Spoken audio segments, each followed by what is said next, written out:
Coming up next, the city of San Diego's newly elected District 4 councilman is hitting the ground running. He tells us his plans for helping people there nearly 2 months after devastating flooding. Plus, new developments tonight when it comes to a controversial monster truck show planned at an equestrian park.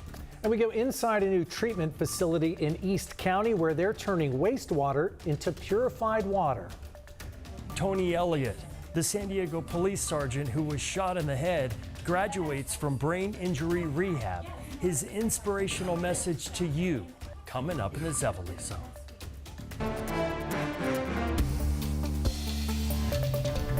This is CBS 8 News live at 6. Tackling homelessness, fixing dilapidated streets, flood recovery, and equity. These are just some of the priorities topping the list for people who live in the city of San Diego's 4th Council District and what they want their new council member to focus on. Good evening and thank you for joining us. I'm Carlo Cicchetto. I'm Marcella Lee. Henry Foster III is the newest city council member to represent District 4. CBS 8's Kirsten Holmes joins us live from Mountain View with how he plans to serve the area. Kirsten?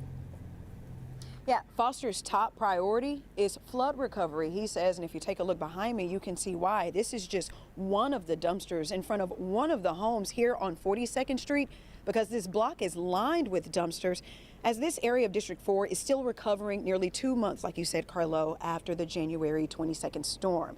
And the people I talked to today, and Foster himself says, the problems facing District 4 started way before the January storm. This flood could have been prevented. For it to happen to just this neighborhood, I'm scratching my head about that. Hans lives in District 4 and is helping clean out homes damaged by the January 22nd storm. He says District 4 has been underserved by the city of San Diego for decades. We need what they got in Rancho Penasquitos. We need what they got in Carlsbad. That's why Henry Foster III, who grew up in District 4 and lives in Valencia Park, says he's ready to get to work. Foster says the biggest task in front of him is helping neighbors in District 4 recover from the January 22nd storms. But he also says he's multitasking to address streets, housing, and parks. Foster says the mayor's budget for the city of San Diego is coming in the next few weeks, and he already has ideas for how that money should be spent. Equity is not equal, right? And so communities such as District 4, District 8, District 9, they need to be in the forefront of that budget.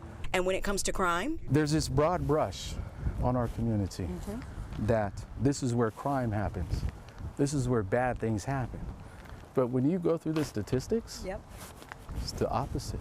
We took a look at the numbers for crimes against persons across the city of San Diego. The data shows for January through December of 2023, Mountain View, Encanto, and Alta Vista all had lower incidents throughout the year compared to Pacific Beach, Mira Mesa, and Ocean Beach by a wide margin.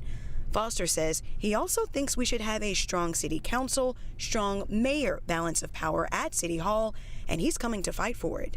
You will see that passion, and I'm not going to hide it. I'm going to embrace it, and we're going to have those uncomfortable conversations. Okay, so we also reached out to the city and Mayor Gloria for comment on this story, and the mayor's office tells us not only is he a supporter of the strong mayor, strong council form of government, it's been his mantra for years. The administration also highlights ways that they are working for District 4 with the Build Better SD, Parks for All of Us, SD Access for All, and the Employ and Empower program, again, all working here in District 4. The mayor says he also looks forward to working with Foster to invest in and deliver for the people of District 4. You know, we will continue to follow this story for you as it develops. But for now, reporting for CBS 8, I'm Kirsten Holmes. Back to you. Kirsten, a lot of challenges in District 4 in the city of San Diego. One of the issues there, a lot of people in District 4 use the Marie Weidman Park. There are events planned for that park soon, I understand. Is it going to be open in time? I understand it had a lot of damage from the flooding. Yes, they did have some damage from the January 22nd storm. I talked to Foster today, and they are thinking about relocating all of those events at the Marie Weidman Park because, unfortunately, it's still closed, but we're still working on getting answers to that. But right now, they're thinking about relocation because the park is still closed. Carlo? All right, a fresh start and new representation for District Council Seat 4. Thanks, Kirsten. New tonight, we're learning a monster truck event will not be held at the new Diane Jacob Lakeside Equestrian Park. After all, we're working for you on this story and told you last month that neighbors objected to having the loud truck event at a facility intended for equestrian and livestock related events. A county spokesperson tells us the event organizer is canceling the event and pulling its request for a permit.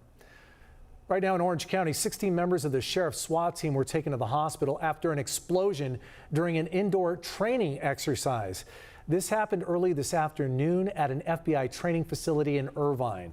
A sheriff's sergeant says the most severe injury is a non-life-threatening leg injury that required surgery. 2 others had superficial wounds and 13 more had dizziness and ringing in their ears. No FBI personnel were injured. It's not clear yet what caused that explosion. The FBI is leading the investigation into what happened. Right now, San Diego police are searching for a man who escaped from their custody in Logan Heights. Police say the man escaped from the Central Division on 25th and Imperial Avenue last night. He had been charged with burglary and pimping. A helicopter flying over Logan Heights broadcast his description last night. 29 years old, about 6'2", 190 pounds, last seen wearing dark clothing while also handcuffed. Call police if you think you've seen him. Healthcare could soon be more accessible and affordable for people who live here in San Diego County. Yesterday, the County Board of Supervisors voted unanimously in favor of a series of proposals designed to reduce your healthcare costs. The plan calls for increasing reimbursement rates for Medi-Cal recipients and reducing the cost of prescription drugs. Meantime, a new subcommittee started to review and develop plans and recommendations for the proposal. It met today. The Grossmont Union High School District says it may have to cut dozens of jobs soon. Yesterday, district board members approved a round of cuts that could affect 91 positions. The superintendent released a statement before the meeting citing funding issues within the district. Those affected would include administrative assistants, translators, and curriculum specialists. The board will hold another vote on May 15th to finalize proposed layoffs. At a time when we are seeing sky-high home prices and a homelessness crisis, the CEO of the Building Industry Association says San Diego County should be doing a lot more to encourage new construction here. Instead, she says it's hindering it. CBS 8's Kelly Hessedal has more from the County Administration Building, where that CEO went before the board today. And to be clear, we're talking about the unincorporated areas of the county, places like Ramona, Fallbrook, Alpine. The CEO of the Building Industry Association laid it out pretty clearly to the board today. Too much red tape, too many regulations. Here's what she said.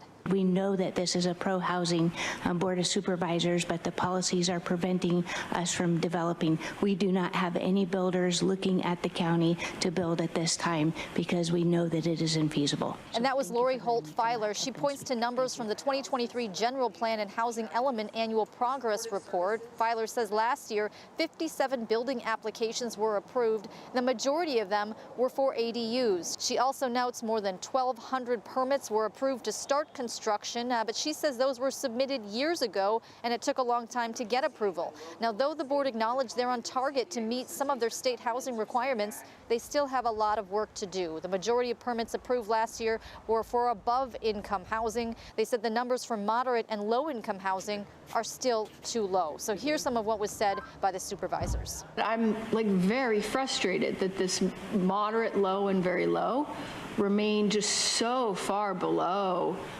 the production levels that we need to be hitting. And I don't want to imply that we don't also need other kind of housing. We need it all. I would not say otherwise. We certainly need it all. But we're clearly not hitting what we need to be hitting. Are we going to be able to make our numbers with what we've got right now, or do we need to make some pretty hefty changes to get these numbers that we're supposed to make? And staff said we are making progress. This is an 8-year plan, and so far we're at 68% of meeting our goals.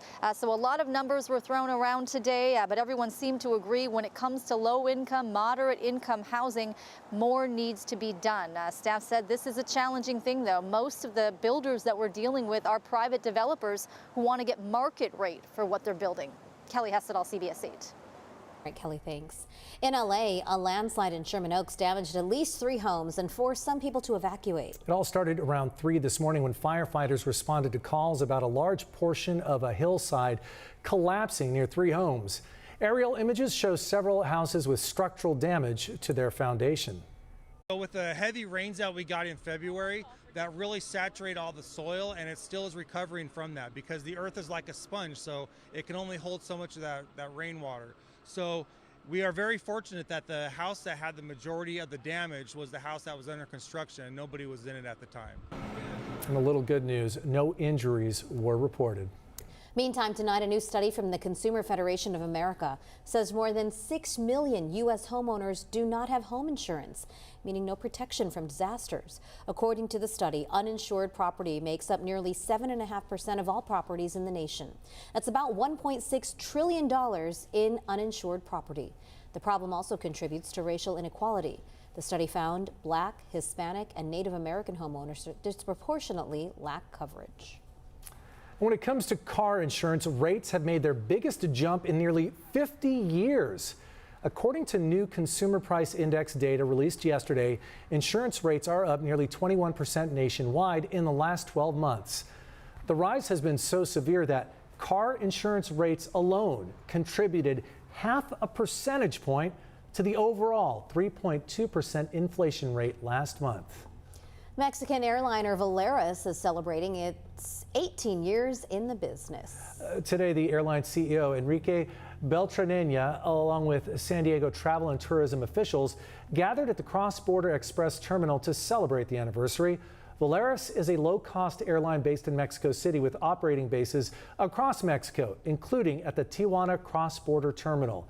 Beltranena says the opening of the Cross-Border Express has played a huge role in San Diego's overall economy, as well as the airline's decision to add more flights. The facility made us add a substantial amount of capacity. Almost 30% of the capacity was devoted to transferring the passengers that were being flown between the two countries. More than 2 million passengers cross through this terminal every year.